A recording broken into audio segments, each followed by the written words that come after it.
Então, boa tarde a todos. Estamos aqui para mais uma sessão da residência médica, uma sessão clínica da residência médica da maternidade escola da UFRJ. E hoje o nosso tema será Burnout entre médicos durante a pandemia, com o apresentador Arthur Danila. Doutor Arthur é do Instituto de Psiquiatria do Hospital das Clínicas da USP, né? Faculdade de Medicina de São Paulo. Muito bem-vindo, Arthur, à nossa casa aqui no Rio de Janeiro, não é isso? Pode compartilhar e ficar à vontade. Obrigado, Dr. Jair, também agradeço. Eu não sei se já entrou aqui o Dr. Nilson, que foi quem me contatou, mas agradeço então amplamente o convite dele e a de todos vocês para falar aqui hoje. É um prazer poder ampliar essa discussão, né? Sobretudo com colegas. E queria muito estar presencialmente aí no Rio, confesso que ia ser muito mais agradável do que fazer mediado pelas telas, mas na impossibilidade do momento e pela facilidade que a tecnologia nos permite circular em ambientes diferentes, eu vou apresentar por aqui. Confesso que realmente essa questão da tecnologia tem um misto de amor e ódio, porque a verdade é que facilitou muito, pelo menos na psiquiatria, a minha prática. Hoje eu atendo pacientes no Brasil inteiro que antes tinham que se deslocar para vir até o consultório, vinham até às vezes do interior. Eu tenho ainda uma paciente do Acre, veja aí, imagina que de Rio Branco eu vinha para consulta comigo e tinha que fazer todo aquele deslocamento. Hoje a gente consegue ultrapassar as barreiras territoriais por meio da telemedicina, embora ainda há muitas barreiras para serem transpostas também mediadas pela tecnologia, né? Mas enquanto desse aqui também é possível, é muito bom dialogar com vocês aí do Rio e ver como é que estão as realidades por aí e por aqui. Bom, eu sou o Arthur, eu sou psiquiatra, como mesmo o Dr. Jair comentou.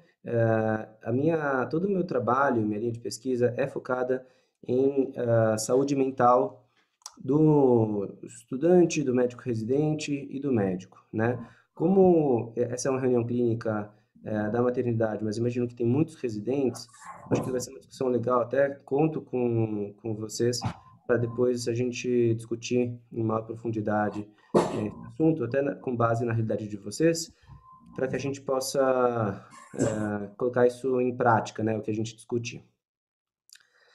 Bom, quando a gente vai falar de burnout ou de qualquer outra condição de saúde mental, é muito importante que antes de qualquer coisa a gente entenda como é que é o modelo de sofrimento psíquico, né? Tem alguns modelos diferentes que a gente pode se basear, mas o mais bem aceito, né, que inclusive está em consonância com a Organização Mundial da Saúde, é o modelo biopsicossocial de sofrimento psíquico, que então pressupõe fatores biológicos, psicológicos e sociais. Os fatores biológicos são, por exemplo, a nossa carga genética, né, que nos dá, às vezes, proteção, às vezes, vulnerabilidade para o adoecimento mental.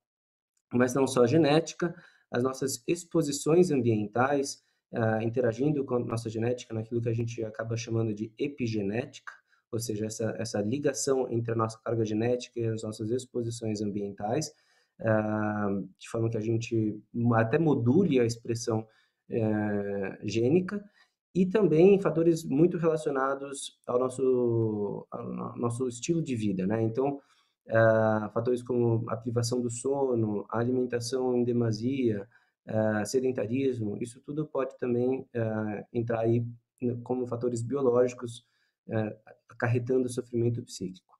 Também temos os fatores psicológicos. Então aí, maiores traços de personalidade, não é raro a gente ver entre médicos, entre estudantes de medicina e residentes, traços como perfeccionismo, né? Não é à toa, vocês certamente devem ter passado por vestibulares altamente concorridos para chegar onde estão agora, e mesmo superar as dificuldades do curso médico e da própria residência, se você não for minimamente organizado e buscar algum tipo de excelência na sua prática, você não persevera.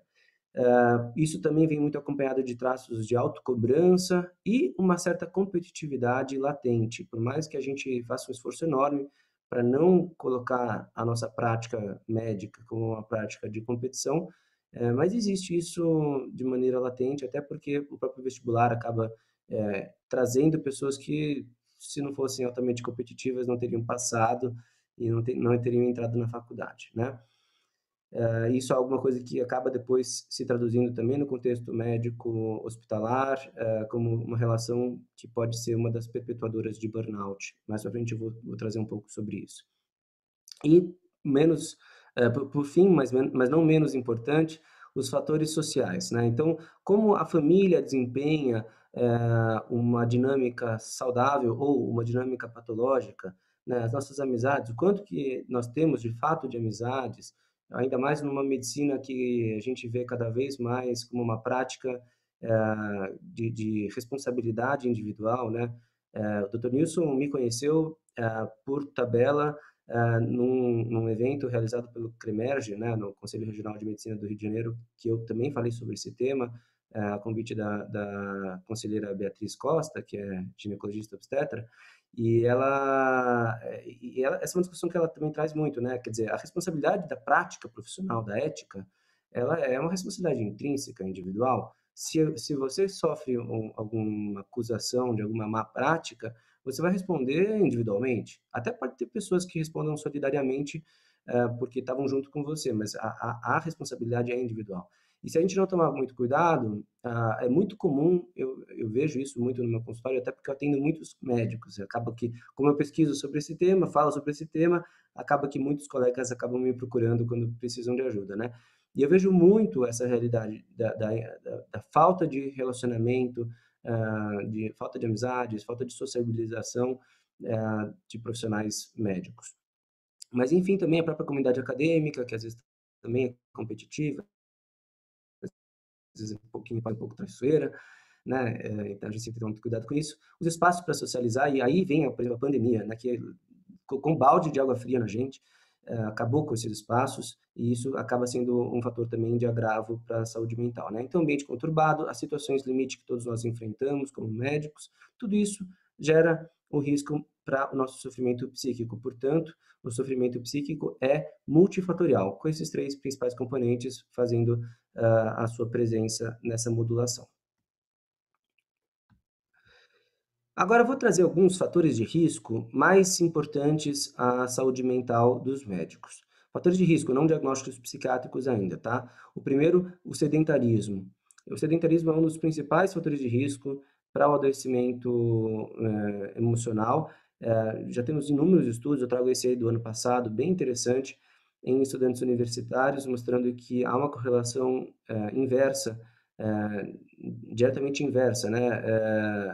De quanto a prática de atividade física previne, então, o distress, o psychological distress, o estresse psicológico. Ou seja, quanto menos prática de atividade física, quanto mais sedentário, mais estresse psicológico a pessoa, né? Então, e a realidade é que nós médicos acabamos praticando pouco atividade física, embora o dia a dia do médico seja no hospital ou no consultório andando para cá, essa é uma prática não estruturada de atividade física e às vezes não contribui suficientemente para o necessário para não ser considerado uma pessoa sedentária, né? Então, primeiro fator de risco para a saúde mental. Segundo fator de risco muito presente em todos os médicos, acho que vocês, se bobear, todos devem passar por isso, eu inclusive, é a privação do sono, né? A gente acaba, para dar conta da nossa carga horária, da nossa jornada de trabalho, nos privando de um sono em quantidade adequada. Isso afeta o nosso aprendizado, afeta o nosso desempenho profissional e também a nossa vida pessoal de uma forma geral. Mas, mais do que isso, proporciona erros médicos, e são inúmeros os estudos mostrando essa correlação entre privação de sono e erros médicos. Então, pessoas que dão plantão por 12, 24, às vezes 36 horas, estão mais propensos a errar, a não só errar, a se acidentar com materiais perfuro-cortantes e a se acidentar com seus carros após plantões. É muito comum a gente ver hoje, ainda mais recém-formados ou residentes, indo dar plantão de noite, no interior ou na periferia das grandes cidades, pega o carro depois do plantão e bate, e às vezes até acidentes fatais. Então é uma grave questão de saúde pública na medicina, que eu sempre sou um grande embaixador da discussão dessa questão, porque esse é um risco que eu já perdi muitos colegas, amigos, infelizmente, nessas condições. E se há uma privação de sono, a consequência no dia seguinte é de uma sonolência diurna, né, que é uma condição também de saúde pública, afeta 13% da população geral, e como causas principais, a gente tem, em primeiro lugar, a própria privação de sono, que eu falei no slide anterior, mas não só isso, a qualidade do sono. Então, até vejo colegas que têm uma quantidade boa de horas de sono, mas preferem um sono agitado, um sono superficial, um sono de baixa qualidade. Alterações no ciclo circadiano, ou seja, hora dá plantão diurno, hora dá plantão noturno, hora atende no ambulatório de manhã, hora atende no ambulatório no final da tarde. E isso vai mexendo com o ciclo circadiano, com a hora que vai dormir, com a hora que vai acordar, e isso acaba tendo uma consequência de sonolência diurna. A pessoa às vezes acaba não conseguindo internamente equacionar o ciclo hormonal que organiza o ciclo sono-vigília, e a pessoa acaba tendo sonolência diurna. E mais grave e mais importante na classe médica, de uma forma geral, é o uso das medicações psicotrópicas, seja para induzir o sono, no caso de calmantes, benzodiazepínicos, que são muito usados, e usados sem prescrição adequada, usados por autoprescrição, ou uso de psicoestimulantes, medicações que as pessoas buscam para mascarar a sonolência diurna e para poderem desempenhar as funções mesmo depois de uma noite de sono mal dormida, seja aí a Ritalina, o Concerta, o Venvance, essas medicações psicoestimulantes. Detalhe, 95%, eu diria, dessas medicações autoprescritas, não prescritas, infelizmente, por profissionais adequados, por profissionais especialistas no assunto. E o próprio modelo de estresse, que aí vai chegar no burnout, que é o próximo slide, lembrando que o estresse é uma reação já muito bem descrita na medicina fisiológica, que faz alterações físicas e emocionais frente a situações que representem um desafio que ultrapasse a capacidade de enfrentamento dessa pessoa. Então, por exemplo, vamos dar aqui um exemplo. Eu estou falando aqui para vocês, não conheço vocês, primeira vez que eu estou conhecendo essa população e estou sendo escutado por pessoas altamente qualificadas. Então, é uma situação estressante para mim. Obviamente, estaria muito mais confortável se eu estivesse escutando e não falando. Então, naturalmente, isso é uma situação estressante para mim. Não digo que é alguma coisa que ultrapasse minha capacidade de enfrentamento, mas é uma coisa que me tira do meu estado basal, o meu estado. Portanto, causa uma ruptura no meu estado de funcionamento basal. Se for um estresse saudável, eu vou desempenhar bem, vou ficar alerta aqui, não vou falar bobagem, e vai chegar no final da aula, eu vou descansar com a missão cumprida e falar, olha, já consegui fazer a minha atividade como gostaria. Agora, se eu não consigo manejar esse estresse dessa minha palestra e fico depois a noite inteira, nossa, nervoso, será que eu falei direito, será que eles gostaram, será que eles não gostaram, será que eu falei alguma besteira, enfim, aí eu posso estar diante de uma condição de incapacidade de manejo do estresse, ou seja, um estresse aí crônico. Esse estresse crônico, portanto, em profissionais cujas atividades exijam um alto grau de contato com pessoas, então o médico basicamente lida com vidas humanas, esse estresse crônico em profissionais lida com pessoas é o que a gente chama de burnout. E ele vai ter 3 principais características. A primeira é a exaustão emocional. Exaustão emocional é aquele sentimento de esgotamento emocional. A pessoa chega tão cansada no final do dia, tão exaurida emocionalmente, que ela não consegue nem ter condições de fazer uma escolha saudável na hora de se alimentar. Abre a geladeira e pega o que primeiro tem na frente, porque não tem nem condições de pensar, de gastar energia para escolher o que vai comer de noite. Está emocionalmente exaurido. Quer chegar em casa, comer qualquer coisa e dormir. E essa pessoa acaba fazendo uma escolha errada. Às vezes até come compulsivamente doce, vai pegar o que é mais prazeroso naquele momento, porque emocionalmente a pessoa está exaurida. Não só comer de noite, tá, gente? A experiência é de exaustão emocional ao longo do dia inteiro. É uma sensação de esgotamento muito, muito ruim. Segundo critério, muito presente, a reduzida realização pessoal. O que quer dizer isso? A pessoa que sempre foi uma pessoa muito motivada para fazer medicina, ou que talvez não tinha muita capacidade de ter certeza, mas foi lá, engajou, fez a faculdade, escolheu a sua especialidade, ou seja, tem aí um caminho, né, trilhado, chega no meio da residência e fala, pô, mas será que é isso que eu queria mesmo para minha vida?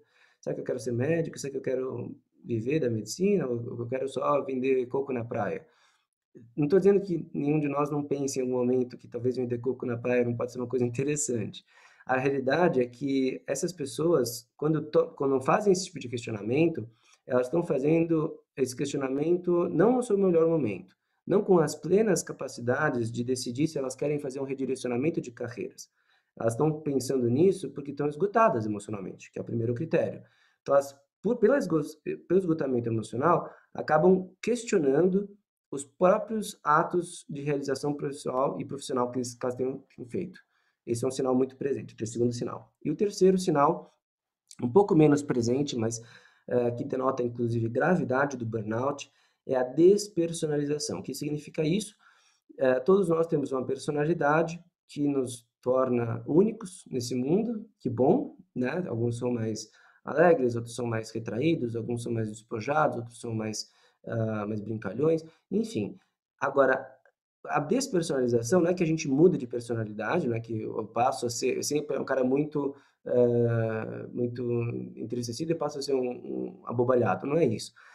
Geralmente o que é uma mudança qualitativa da personalidade da pessoa com uma atenuação da capacidade de sentir afeto pelo que está realizando ali na sua prática. Então, o que acontece é que as pessoas ficam mais frias, ficam mais indiferentes com o sofrimento humano, ficam menos empáticas. Então, elas estão diante de um caso típico, o colega está em burnout e está dando plantão no pronto-socorro de noite, chega um quadro de IVAs, de infecção de vias aéreas superiores, às 3 da manhã. Você até pode reclamar que, pô, o cara talvez não precisasse ter ido para o pronto-socorro, mas se a pessoa se dignou a ir ao pronto-socorro é porque alguma ajuda ela precisa, né? Nem que seja para dar alguma orientação básica sobre higiene nasal, etc., e uma prescrição de sintomáticos. Mas a pessoa fala, pô, não sei o quê, ou trata mal, ou não consegue empatizar com aquele sofrimento da pessoa no pronto-socorro.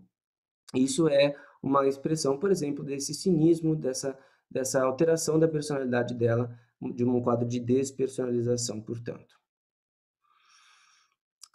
E levando isso em contexto agora da pandemia. Por que a pandemia é importante a gente situar? Porque, como eu falei para vocês lá no começo, no modelo biopsicossocial, na vertente social, a pandemia é uma enxurrada de problemas nesse aspecto e que mexe, então, portanto, com a gente também, né? Essa é uma imagem que eu sempre uso nessas palestras. A gente está no meio da crise sem saber quando é que acaba. Igual as crianças que estão na viagem e ficam perguntando para os pais, e aí, pai, tá chegando, não tá chegando, falta muito? E a gente que pode dizer, olha, falta um pouquinho, tá chegando, mas a realidade é que mesmo nós médicos não sabemos quando isso vai acabar.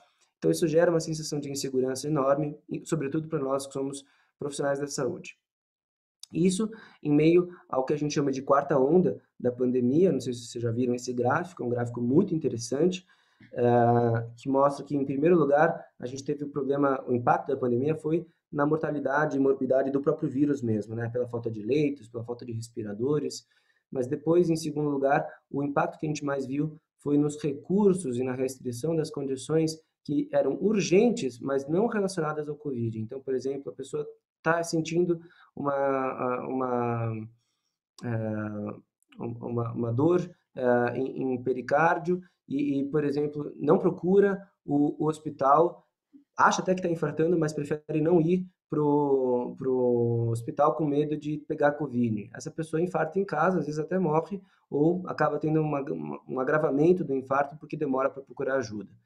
A terceira onda é o impacto da interrupção do cuidado de doenças crônicas. Então, pacientes, por exemplo, que têm câncer e que precisariam fazer estadiamento, fazer ressonância, acabam não fazendo exames para controle, e aí quando vão ver depois piorou já o câncer, a pessoa não fez a detecção precoce, ou mesmo tem que fazer uma reabilitação no ambiente mais hospitalar e não faz porque tem medo de pegar Covid.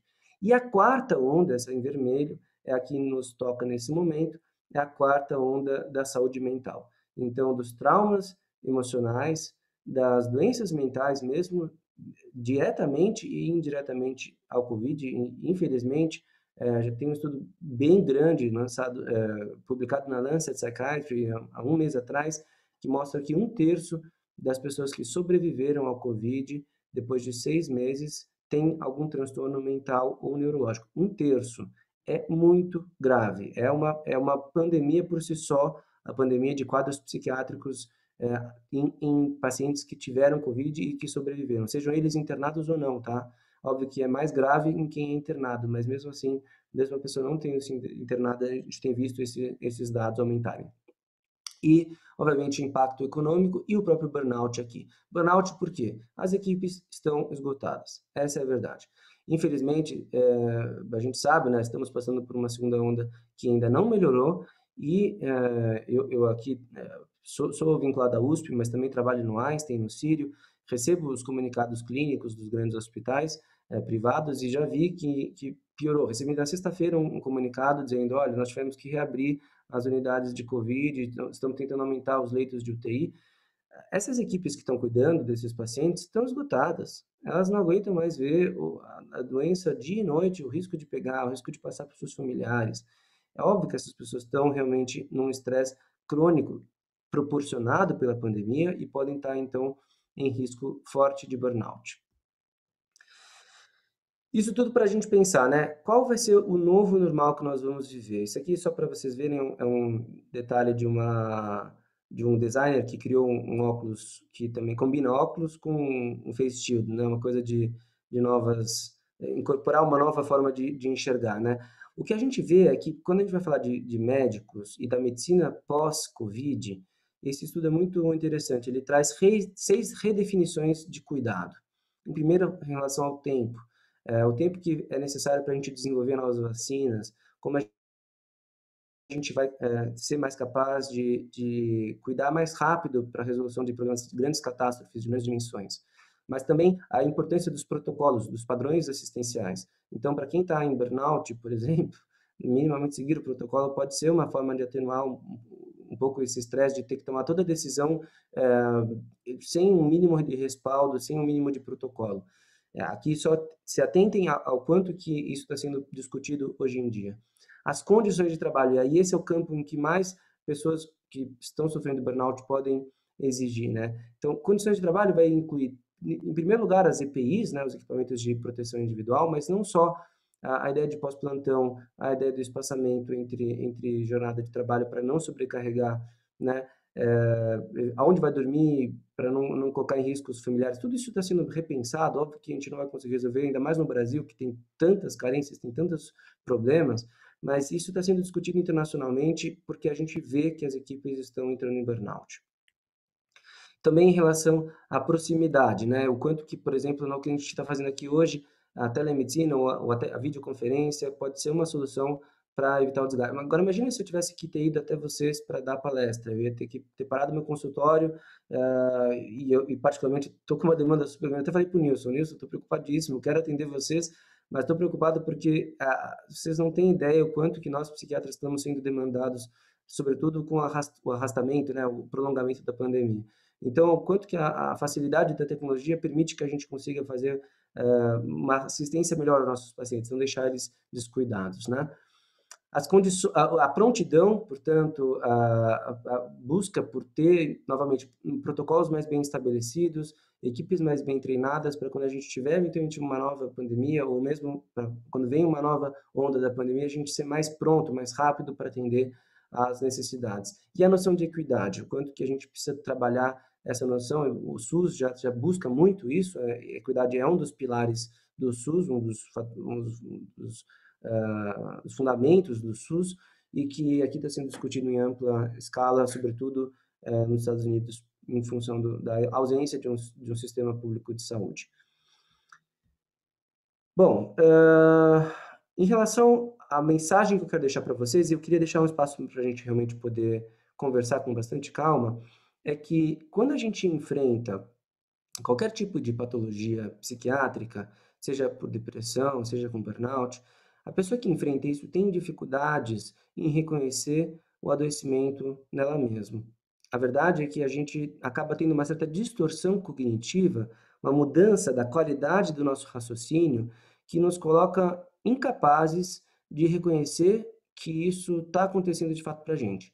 Não é à toa que a gente vê muito o familiar dizer: "Ah, mas ele não quer procurar ajuda, ele é resistente". Em parte, a resistência existe por um estigma da psiquiatria, é verdade isso. Mas não só isso. Os estudos mostram que as pessoas doentes, elas têm uma incapacidade de olhar para elas próprias. Elas podem até olhar o outro e falar: "Ó, o outro está precisando de ajuda", mas quando vai olhar para elas, elas não conseguem olhar. Então, cuidar de quem está ao seu lado é uma missão fundamental, porque se a pessoa não consegue identificar nela própria, é você que pode dar o clique para ela, né. Então a gente precisa chamar essa responsabilidade para todos nós. É muito comum eu ver pacientes que às vezes chegam a tentar suicídio, colegas nossos, infelizmente, que acabam às vezes tentando suicídio, e aí você vai perguntar para os colegas, eles falam: "Pô, mas ele estava dando sinais, olha, dava para saber que tinha alguma coisa errada". Aí você pergunta: "Mas você fez alguma coisa? Você foi conversar com essas pessoas?".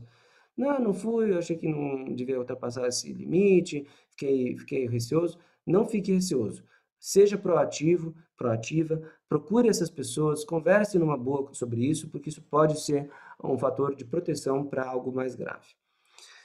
Então, portanto, também prestar atenção nas mudanças da pessoa, né? Hoje a gente tem um pouco de dificuldade, sobretudo quando está à distância, às vezes a gente não consegue ver com tanta clareza todas as expressões faciais, a gesticulação do corpo, que também às vezes nos entrega muito a expressão não verbal, né, de como a pessoa está se sentindo, mas é muito importante vocês exercitarem essa atenção a mudanças do comportamento da pessoa. Então, sinais como introspecção maior, um maior distanciamento, o uso eventual de substâncias que a pessoa não consumia normalmente, um descuido na aparência, um humor mais entristecido, uma alteração de sono, a pessoa fala: "Pô, tô cansado, não dormi direito, tá com olheira". Isso tudo, vá vendo isso, que são sinais importantes. Deixar de fazer coisas que antes fazia, e você percebe que isso é um padrão novo, né, de não fazer, ou até mesmo de conversar sobre temáticas que envolvam a morte, né.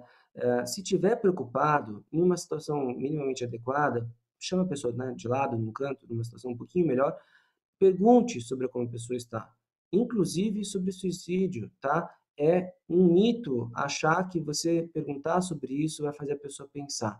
Ninguém que está nesse ponto, só porque você vai perguntar, a pessoa fala: "Opa, mas sabe que eu não tinha pensado nisso, pode ser uma boa ideia tirar a própria vida". Ninguém vai fazer isso. Se a pessoa já está pensando, ela já está pensando. E ao você trazer essa temática para a pessoa, você, quem sabe, cria um canal de que ela possa desabafar com você, que vocês dois possam juntos pensar numa estratégia de saída. Isso não quer dizer que você precisa ser o psiquiatra dessa pessoa, mas você pode ser a ponte entre o psiquiatra e essa pessoa. Você pode ser a ponte entre essa pessoa e a família dela, a ponte entre essa pessoa e seu cônjuge, enfim, um canal que facilita a busca por cuidado. Evitar, obviamente, falar sobre glamour, sobre o suicídio, ou que ele seja a única resposta possível, porque obviamente nunca é, né? E fundamental, encorajamento da busca de tratamento. Isso é fundamental, não tem como a gente fazer psiquiatria, não tem como ajudar essas pessoas se elas não procurarem ajuda. E às vezes até precisa levar meio contra gosto, infelizmente. Às vezes ainda mais com colegas. Às vezes o colega acha que ele está resolvendo tudo sozinho e não está. Está enfiando o buraco, a cabeça no buraco cada vez maior. Então, às vezes, precisa levar a pessoa meio à contra vontade, mas isso depois a pessoa vai te agradecer lá na frente. Enfim, outra coisa que eu acho muito importante trazer aqui para vocês, inclusive fiz a minha formação recentemente, tenho a titulação internacional de Lifestyle Medicine, que é uma nova forma de enxergar a medicina, não chega a ser uma especialidade, embora exista um movimento de transformação disso numa especialidade médica, que é a medicina do estilo de vida.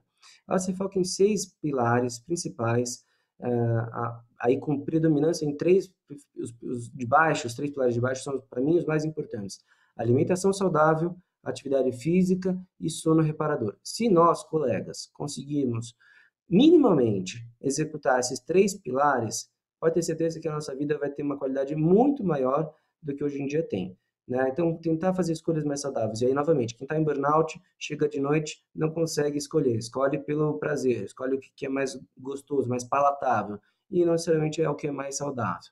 Atividade física, a pessoa às vezes está estressada, a atividade física pode ser uma ótima válvula de escape, mas se a pessoa não se permitir fazer isso, ela também não tem a chance de ser ajudada pela atividade física. E um sono reparador. Quem não consegue dormir direito, como eu expliquei para vocês, quem tem privação de sono, quem mascara a sonolência diurna, acaba impedindo a chance de o corpo se restabelecer, de se restaurar. Daí a importância disso. Mas 3 outros pilares também importantes: o manejo de álcool, de cigarro e de outras drogas, particularmente em médicos, esse uso muito grande, autoprescrito, de medicações psicotrópicas, seja para induzir o sono ou para mascarar a sonolência diurna. Muito cuidado com isso. Um bom manejo do estresse, seja por práticas meditativas, práticas mente-corpo, né? Situações que a pessoa sinta que está saindo um pouco daquela condição estressante e reganhando controle sobre o seu corpo. E os relacionamentos saudáveis. Novamente, lembra lá atrás quando eu falei o quanto que a medicina é uma profissão que acaba nos tornando pessoas muito solitárias, muito sozinhas, muito individuais, e isso é muito ruim. Portanto, o foco nesses relacionamentos saudáveis é fundamental e é um dos grandes pilares da medicina do estilo de vida. Deixo aqui os meus contatos profissionais, meu Instagram, quem quiser saber um pouquinho mais do meu trabalho, tem uma página bem legal por lá. E eu acho que a gente pode abrir espaço para perguntas, de forma que a gente tenha mais espaço para trocas. Eu acho que é o mais bacana desses encontros. Obrigado, Arthur. Queria pedir desculpas ao Arthur, porque tive problemas no computador, tenta no celular, corre daqui até conseguir no computador fazer essa conexão, né? Queria pedir desculpas, né, de não ter feito sua apresentação, né? Gostaria de agradecer e tornar público meu agradecimento a você, porque você se dispôs a se apresentar, tendo, né, as dificuldades, né, do seu atendimento nesse horário, né? Mas você fez o possível para conseguir viabilizar, né, essa reunião com a gente. Tá? Muito obrigado. Tá? Eu trouxe, Arthur, primeiro que eu vi, né, que vocês fizeram uma apresentação, né, através da SGOST, né, sobre esse tema, e achei muito interessante. E eu queria, fiquei assim, motivado em trazer esse tema para a nossa sessão. É uma sessão de residentes, né? Eu acho que esse tema, assim, acho que interessa a todas as idades e a todas os profissionais, né, em qualquer idade, mas também, principalmente, né, o jovem, né? O médico está recém-formando, entrando, né, na carreira. Eu acho muito importante esse tema, né? Me chamou a atenção, acho que todos esses aspectos que você falou, né, desde a alimentação, o sono, o, as responsabilidades, né? Mas também me chamou muita atenção, né, a parte do sono, né? Que é um fator que praticamente, né, forma uma cadeia, né? Você não vai dormir direito, está cansado, não vai trabalhar no outro dia, você tem exigências e compromissos, né, para cumprir nesse dia, responsabilidades, né? E isso parece que forma-se um círculo vicioso, né, dentro desses problemas que nós passamos, né, na nossa vida, né, de plantões e atividades, e até atividades em diversos setores, em várias localidades. Você está num hospital, vai para outro, vai para o consultório, então está bastante exaustivo, e acho que isso é um fator complicante que vai levar a esses problemas. E agora, associado com a pandemia, então, a coisa ficou bem mais evidente, né? E também me chamou a atenção nos seus comentários a gente observar, né, os colegas, observar os outros, estar atento, né, para as modificações Eu acho muito importante a gente poder, né, ajudar, né, os colegas. Então, inicialmente, eu queria então colocar, fazendo esses agradecimentos, colocar então para a sala, né, quem quiser fazer algum comentário. Professor, eu vou desabilitar o som novamente de todos para que todos possam abrir seu áudio, tá?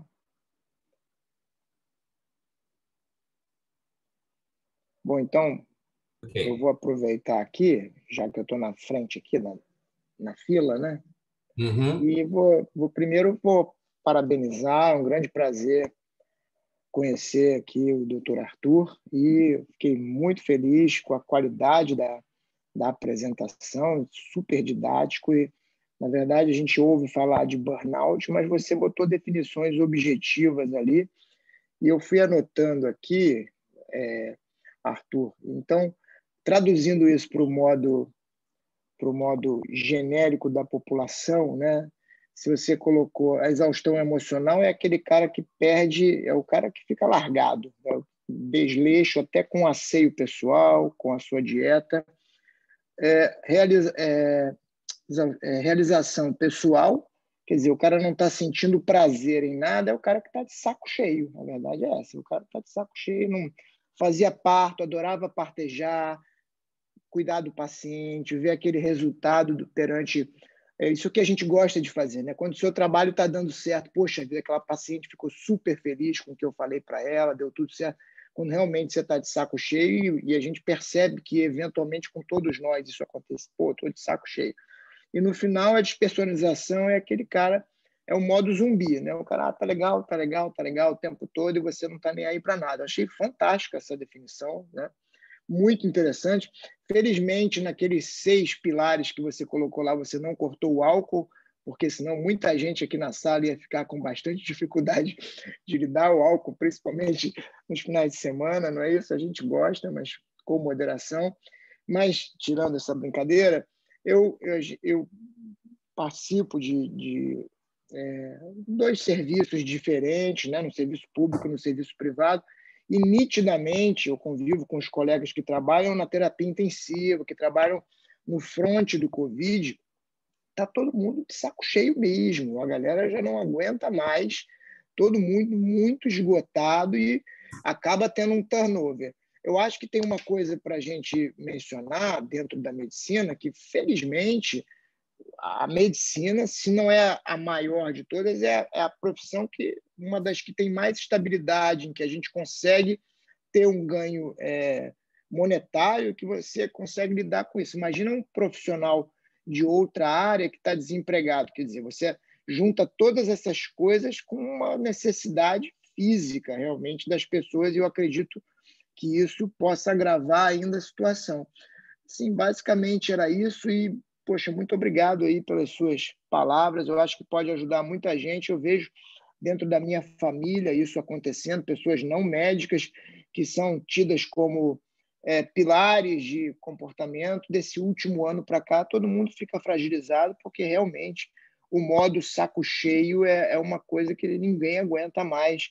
E, sem entrar em questão política nenhuma, a gente vê que as coisas estão longe de se resolverem ainda, né? Parabéns. Obrigado, doutor Jair. Só um pequeno comentário da sua... Bom, primeiro eu resumi muito bem aí a minha fala, os 3 itens aí do burnout, acho que você traduziu de uma maneira ótima. Quando você falou só do negócio do álcool, a medicina do estilo de vida não propõe a cessação completa do álcool, tá? O que ela defende é um uso consciente e moderado.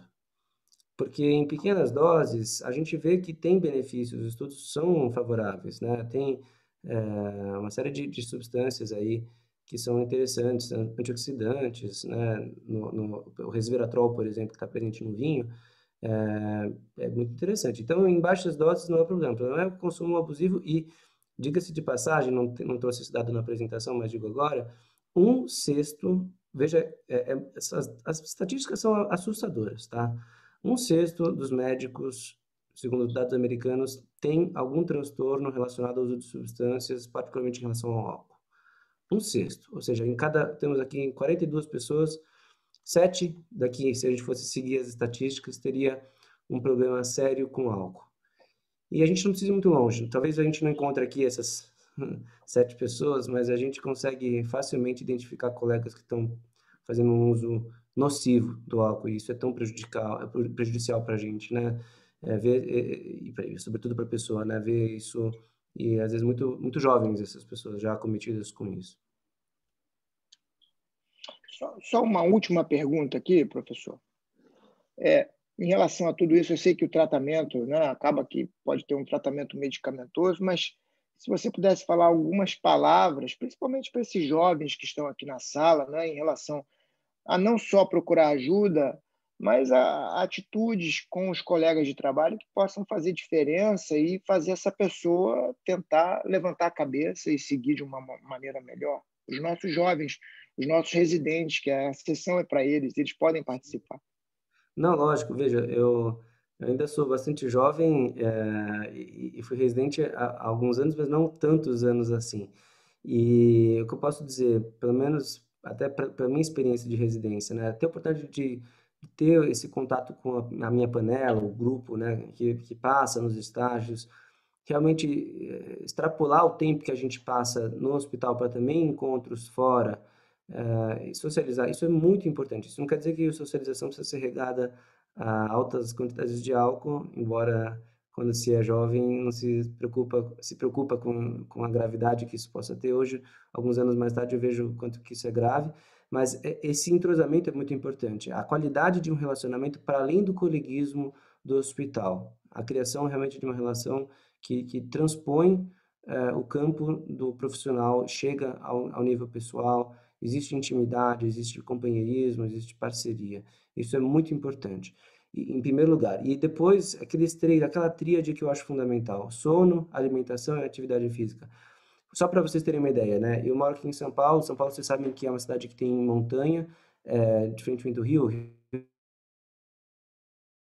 Tem montanha, mas acaba que por ter a costa, né, você tem muito trânsito, muitas ciclovias que são planas, né? Aqui em São Paulo eu resolvi desde 2010, eu estava no 4º ano da faculdade, começar no 5º ano da faculdade, foi 2009, eu estava no 4º ano, acho que talvez em 2009, enfim, comecei a ir de bicicleta para a faculdade, subia morro, né? Para quem não conhece, a USP fica no morro, na altura da Avenida Paulista, que é no alto do morro, e eu ia todo dia de bicicleta para a faculdade, mantive esse comportamento durante a residência, porque eu não tinha muito tempo para fazer atividade física.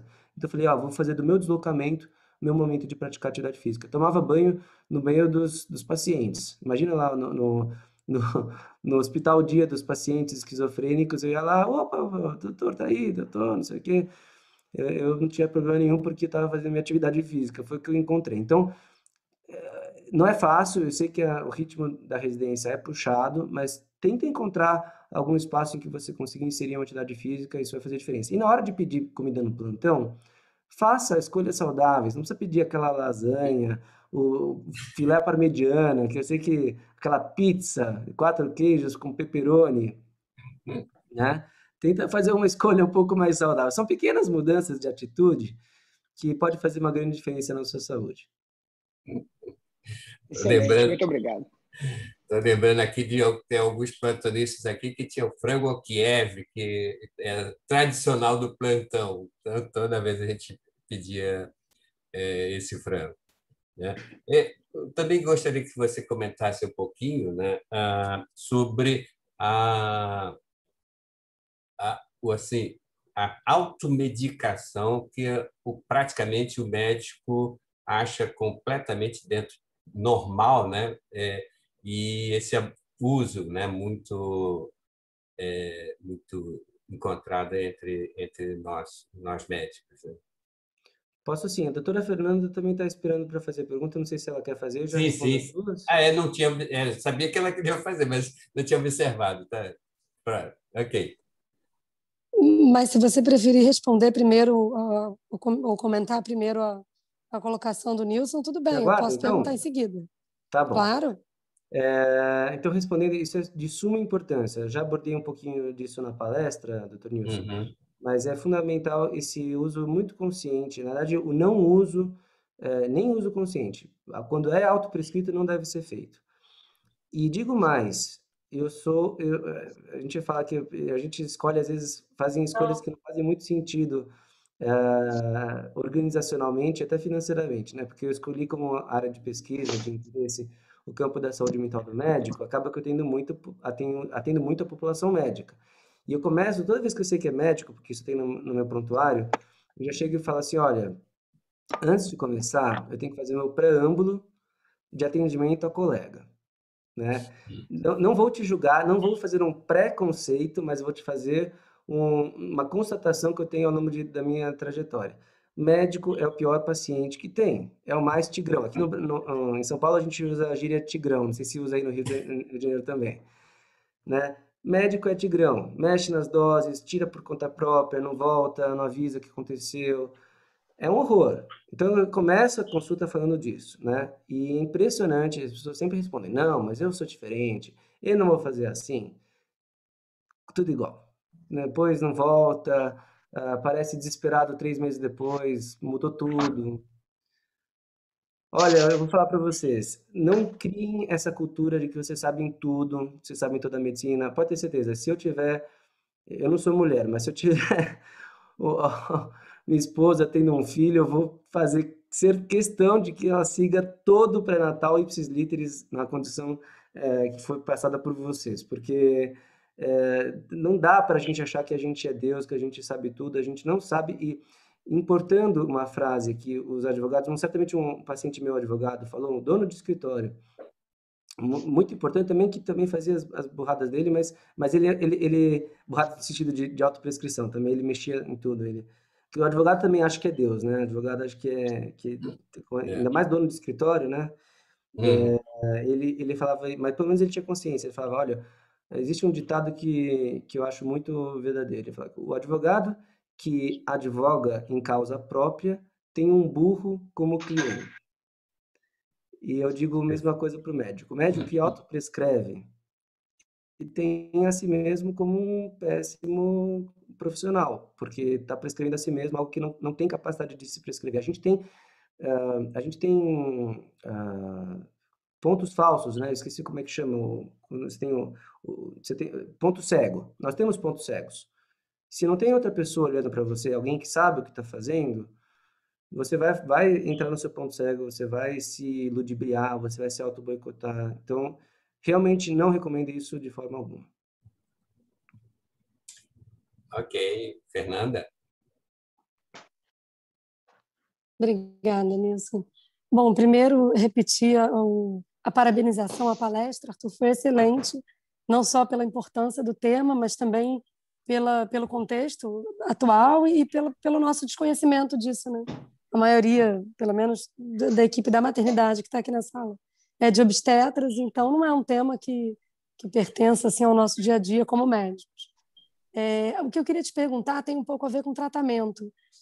Assim, eu imagino, até pela gravidade do quadro que você apresentou, que talvez, no primeiro momento, exista a necessidade de um afastamento de determinadas funções da vida, sobretudo do trabalho, mas ou não sei se eu estou falando uma besteira, mas assim, esse início de tratamento, com quanto tempo, em média, você começa a ver uma resposta e uma retomada de algum controle mais funcional do seu dia a dia?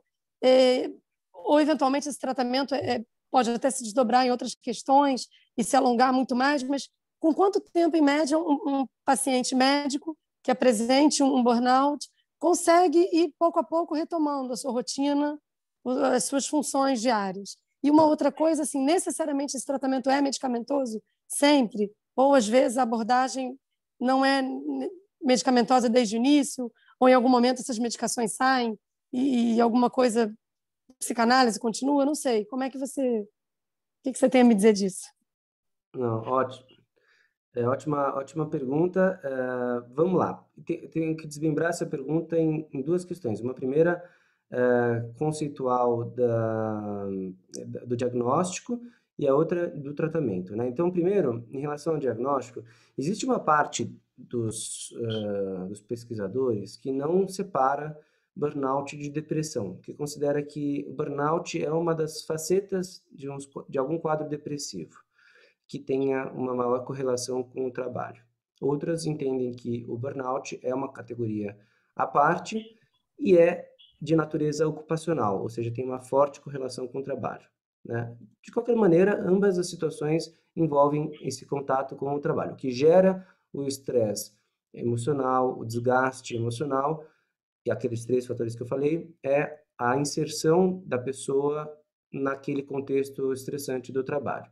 Então, necessariamente, pelo menos no início do tratamento, é importante que o paciente, o colega, enfim, se ausente do trabalho durante um tempo, porque a própria ida ao trabalho reforça a condição de estresse que deixa ele naquela circunstância.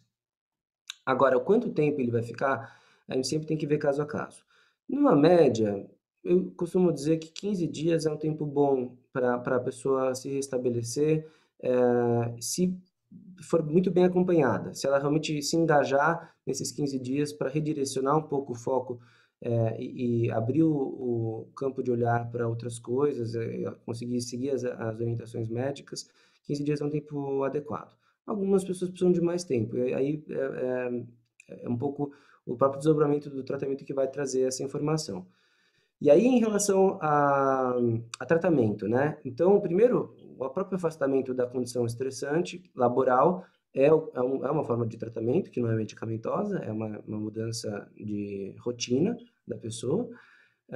E aí, quando ela volta, preferencialmente voltar talvez num ritmo um pouco mais vagaroso, até que ela se sinta confortável novamente.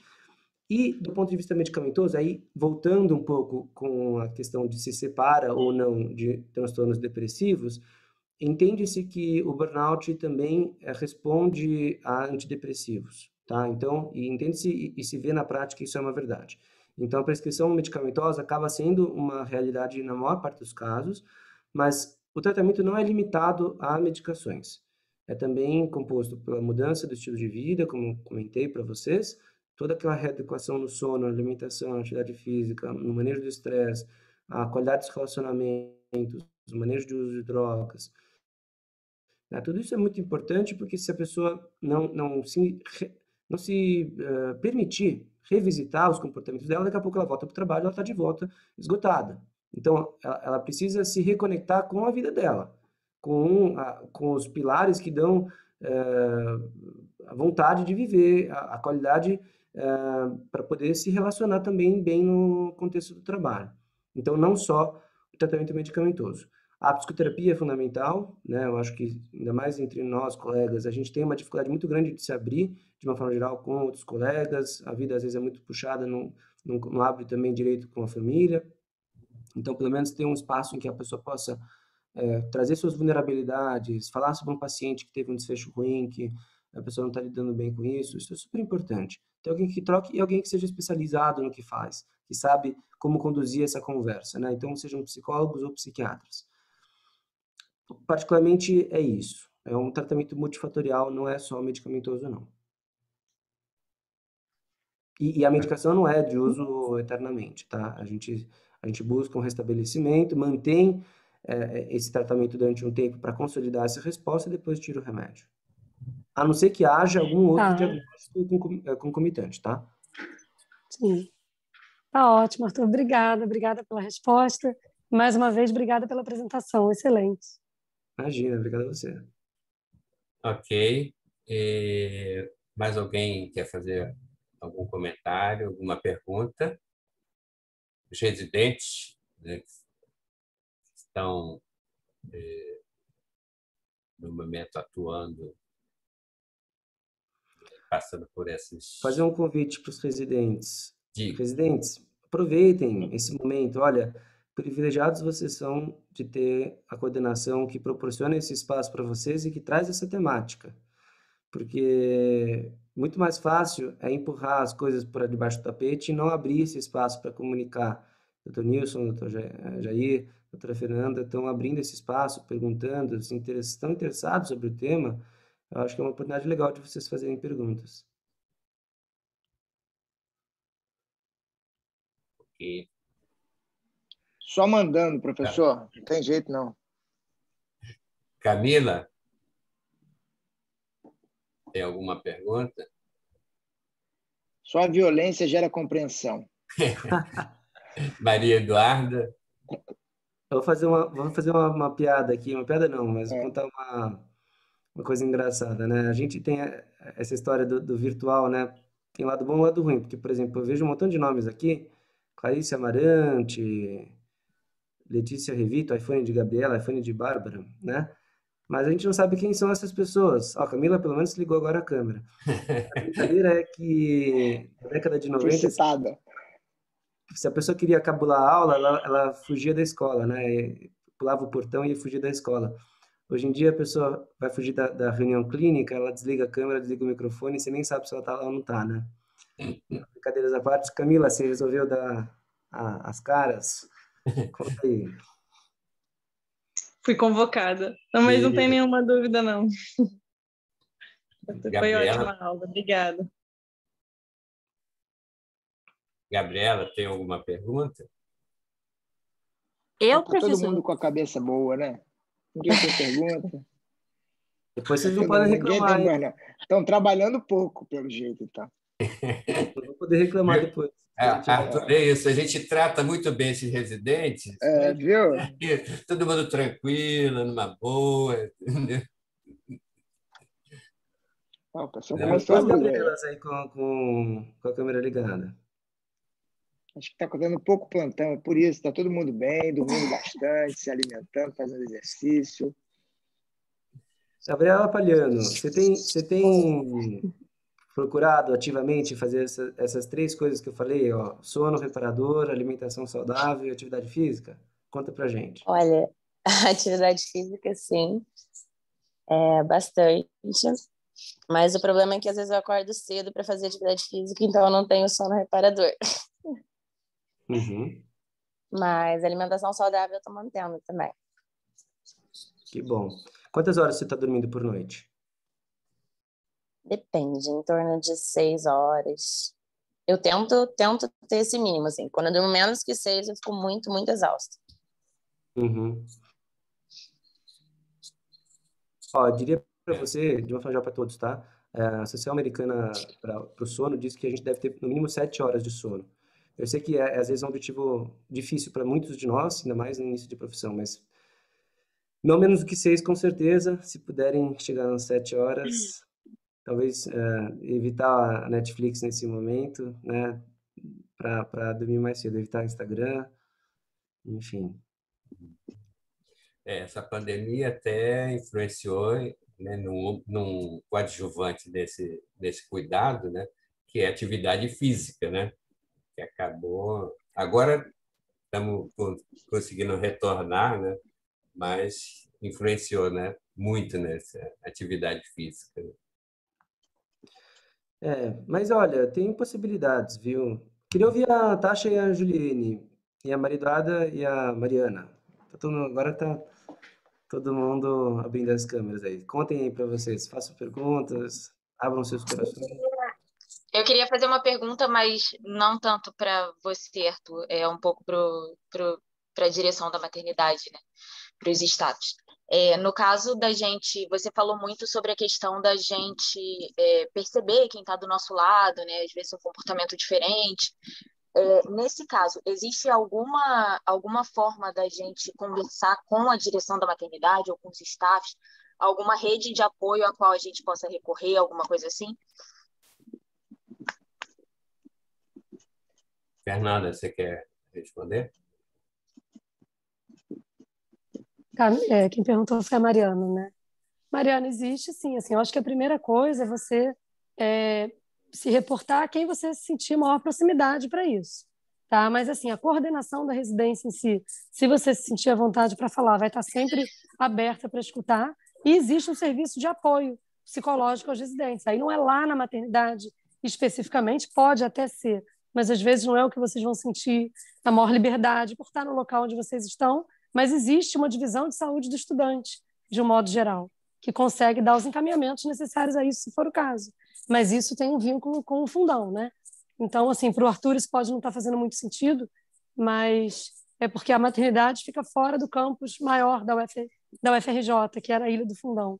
Né? A maternidade fica na zona sul do Rio, e é um hospital que funciona fora desse local maior. Mas lá existe uma divisão de saúde do estudante. Eu não sei se eu entendi totalmente a sua pergunta, mas se é isso, tanto você pode se reportar às pessoas e staffs mais próximos de você no hospital, como a coordenação em si, que também está no hospital, e se houver necessidade, existe esse encaminhamento mais formal de apoio ao residente fora do nosso hospital, mas na universidade.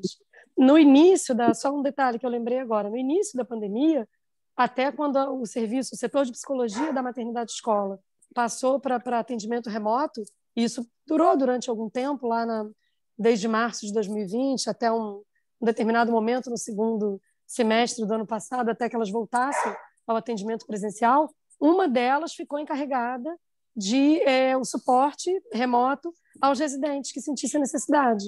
Tá? Isso, na época, não foi tão demandado na medicina, mas na multi a gente teve apoio, solicitação de apoio, e foi uma abertura que elas deram na época, sim. Aí, assim, as psicólogas do nosso hospital, que é um hospital, Arthur, relativamente pequeno, por isso que às vezes as pessoas não ficam tão à vontade de procurar ali dentro mesmo algum tipo de apoio, mas, enfim, isso foi feito no início da pandemia por elas, o Jair deve lembrar, talvez o Nilson também, elas se prontificaram a esse atendimento para os residentes. E há um tempo atrás, isso foi diante da pandemia que houve uma descontinuação, mas é algo que a gente pode conversar sobre retomar. A gente tem uma psiquiatra na maternidade escola, uma só que trabalha conosco, mas é sempre melhor do que não ter nenhuma, né? E num determinado momento, durante vários anos da residência, ela fazia uma sessão semanal para discussão, e aí não era algo individual, mas coletivo, com um grupo, para que os residentes pudessem trazer de forma compartilhada e com ela mediando isso, as suas questões, de um modo geral, ligadas à residência. Fosse atendimentos específicos que trouxeram problemas e angústias, fossem questões do funcionamento da residência como um todo.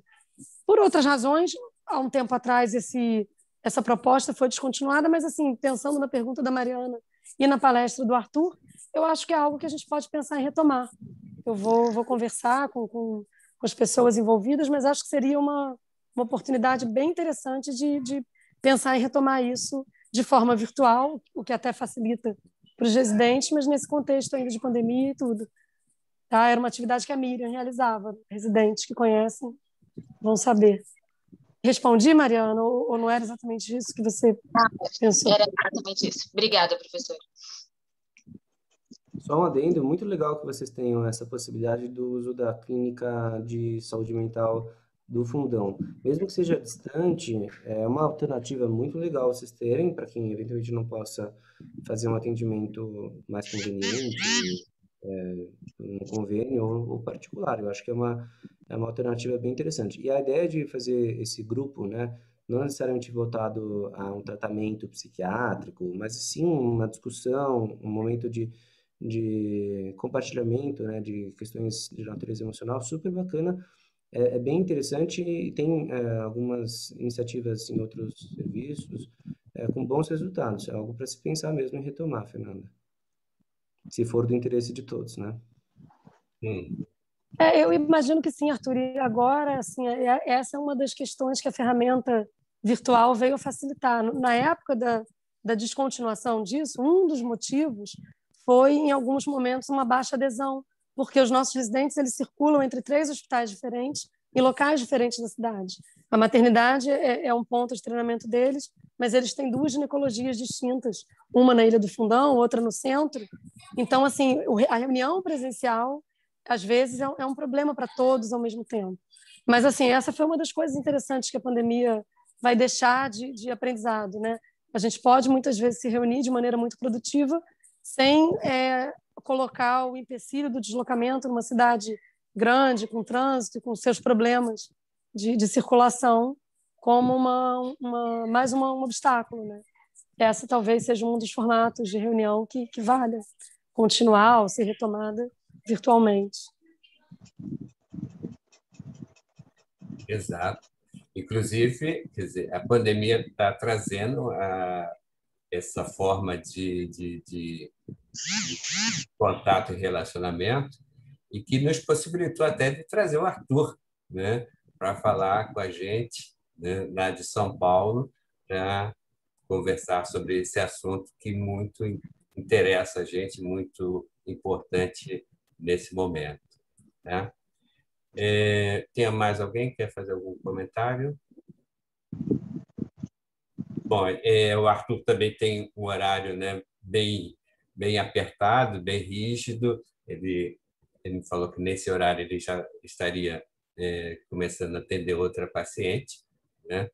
Então, mais uma vez, Arthur, eu queria agradecer a sua disponibilidade em estar junto com a gente, a excelente palestra, excelente apresentação, assim, muito objetiva, muito clara, entendeu? Para alertar a gente sobre esses problemas que são muito importantes, tá? Você quer fazer algum comentário no final, Arthur? Sim, eu queria agradecer a oportunidade, Dr. Nilson, pelo interesse mesmo no tema. Eu acho um tema fundamental. Eu acho que ainda é muito pouco discutido. É muito bom ver Exatamente. um grande centro universitário como o FRJ se interessando por esse tema, querendo trazer isso para o contexto da residência. Não estou dizendo que uma palestra resolve tudo, não é, mas ela traz a possibilidade de se refletir sobre isso. Acho que cada um de nós que está aí escutou, vai levar alguma coisa para casa, talvez vai começar a incorporar um pouquinho mais de atividade física, vai escolher melhor o que vai comer hoje no plantão, né? São pequenas mudanças que vão criando volume de acordo com o tempo, né?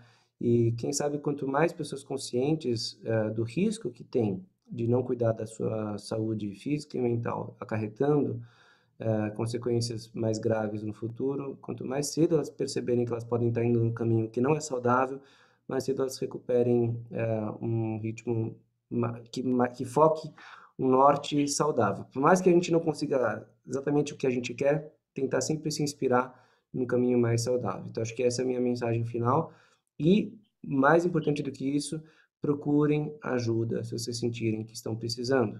Não é vergonha, não é demérito, não é sinal de fraqueza, pelo contrário, é sinal de fortaleza, é sinal de força e de muita coragem você resolver se permitir que alguém cuide da sua saúde. Você como médico, como médica, que não é você que fornece a saúde para o seu paciente, se permitir estar do outro lado da mesa. É um ato de extrema coragem, muito difícil de ser feito, mas quando você faz e se permite mesmo fazer isso de corpo e alma, só você vai ter o benefício. Então, essa é a minha recomendação muito enfática, de que procurem ajuda se vocês não estiverem se sentindo bem, e para os colegas, vejam, olhem, eu só finalizar aqui com um detalhe, assim, às vezes são manifestações muito sutis que passam desapercebidas, né? Tinha um residente de anestesia que estava dependente de propofol e fentanil, vinha na roupa do centro cirúrgico com o braço todo picado, que ele fazia autoacesso, e as pessoas perguntavam, o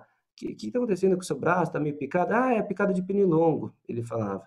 E todo mundo se contentava com essa resposta. Acho que a gente, como médico, nunca pode se contentar com a primeira resposta. A gente não tem esse espírito investigativo. Se a sua grávida está falando que, deu uma alteraçãozinha de pressão, você vai querer detalhar qual foi, em que momento foi, qual que era a medida, você mediu como, mediu com o aparelho, com o aparelho. Assim como vocês investigariam com seus pacientes, com seus colegas, não aceitem uma primeira desculpa, porque às vezes pode ser um boicote da pessoa contra ela mesma de amenizar a situação, tá?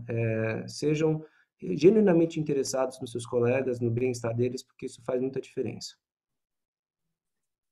Obrigado, Arthur. Quer dizer, o tema aborda não só quem está com problema, mas aqueles que podem identificar esses problemas, né? Muito boa palestra, excelente. Obrigado mais uma vez. Gostaria de agradecer a todos presentes na sala, né? E convidá-los para a semana que vem estarmos juntos de novo. Arthur, obrigado. Boa noite. Tchau, tchau. Obrigado, eu estou à disposição. Meu celular, se alguém quiser, o Dr. Nilson tem. Meu Instagram está lá, meu e-mail também. Fiquem à vontade para contato. Um abração. Tchau, tchau. Tchau, tchau.